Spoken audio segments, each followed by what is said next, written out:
అందరికీ నమస్కారం అండి. ఇంట్లో లక్ష్మీదేవి యొక్క అనుగ్రహం కలగాలన్నా, ఇంట్లో పాజిటివ్ ఎనర్జీ ప్రవేశించాలన్నా, ఇంటి ప్రధాన ద్వారము చాలా పరిశుభ్రంగా ఉండాలి. ఇంటి ప్రధాన ద్వారము ఎలా ఉన్నట్లయితే ఇంట్లో పాజిటివ్ ఎనర్జీ ప్రవేశిస్తుందో, ఇంటి ముందు మనము ఏ వస్తువులను పెట్టకూడదో ఇప్పుడు మనం ఈ వీడియోలో తెలుసుకుందాము. ఇంటి ముందు ఎప్పుడూ కూడా తడిగా ఉండకూడదు. ఇంటి మెయిన్ డోర్ ముందు పరిశుభ్రంగా లేకపోయినట్లయితే ఆ ఇంటికి లక్ష్మీదేవి ప్రవేశించదు. అందువలన ప్రతిరోజు ఉదయమే నిద్రలేచి ఇంటి ముందు కళ్ళాపు చల్లి ముగ్గులు తీర్చిదిద్దాలి. అలాగే గడపను శుభ్రం చేసి పసుపు కుంకుమలతో అలంకరించాలి. ఇలాంటి ఇంట్లోకి లక్ష్మీదేవి సంతోషంగా ప్రవేశిస్తుంది. అలాగే ఇంటి ముందు ఎలాంటి పరిస్థితుల్లో ముళ్ళ చెట్లను పెంచుకోకూడదు. ఇంటి ముందు ముళ్ళ చెట్లు ఉన్నట్లయితే ఆ ఇంట్లో నెగిటివ్ ఎనర్జీ ప్రవేశిస్తుంది.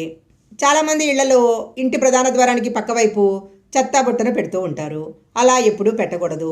ఇంటి ప్రధాన ద్వారం పక్కన చెత్తబుట్ట ఉన్నట్లయితే ఆ ఇంట్లో అనేక సమస్యలు ఏర్పడతాయి. చాలామంది ఇళ్ల ముందు రంగురంగుల లైట్లను పెడుతూ ఉంటారు. కానీ ఇది మంచిది కాదు. ఇంటి ముందు రంగురంగుల లైట్లను పెట్టకూడదు. అలాగే ఇంటి ముందు పెద్ద పెద్ద విద్యుత్ స్తంభాలు, పెద్ద పెద్ద చెట్లు ఇలాంటివన్నీ కూడా ఉండకూడదు. తెల్లటి పూలు పూసే చెట్లు ఇంటి మెయిన్ డోర్ పక్కన ఉండకూడదు. కొంతమంది అందం కోసము మెయిన్ డోర్కి చెట్లను అల్లిస్తూ ఉంటారు. అలా ఎప్పుడూ చేయకూడదు.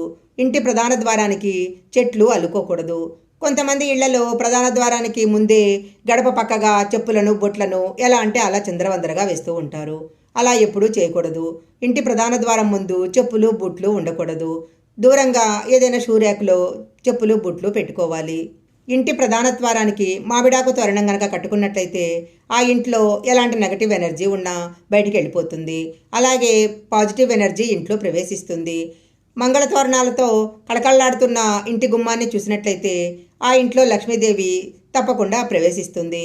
లక్ష్మీదేవి అనుగ్రహంతో తప్పకుండా ఇంట్లో సిరి సంపదలు వెల్లివిరుస్తాయి.